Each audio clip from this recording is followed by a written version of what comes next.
Yeah, and so the people here are awesome, and I see things that remind me of my past, and I hope this doesn't incriminate me too much, but I've told this story a time or two. When I went away to college, it was a wide open space, new horizon, and there was one thing in particular that I thought was just the coolest thing ever. And I'd see somebody that had the skull ring in the back of their pants, that pocket there. I thought was the coolest thing ever. I got to do that. So by golly, go big or go home.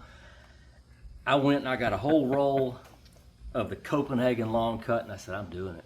I'm doing it. It's an acquired taste. You have to figure out how to do it. And I'm like, I'm doing it. And so for about 30 days, I was committed. I was going to make it happen.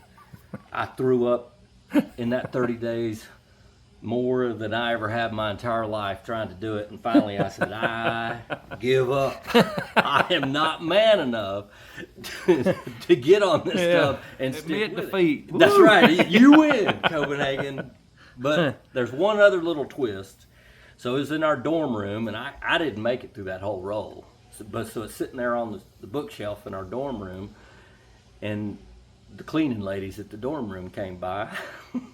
And they don't go in our rooms at all, but we had the door open and it was sitting there.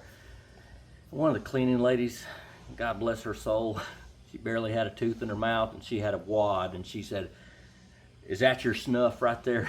And I said, "Well, yes it is." And she said, "That's my kind. You mind if I get a pinch of it?" And I said, "Well, would you mind coming in here and vacuuming the floor a little bit?" And she said, "Oh yeah, I'll clean that, no problem." And I said, "There'll be a can of Copenhagen right here on this bookshelf every Monday." She said, "I'll clean your room." And so I had cleaning service that whole year at my college dorm for a can of Copenhagen, because that lady was more of a man than I was to be able to handle it. That's a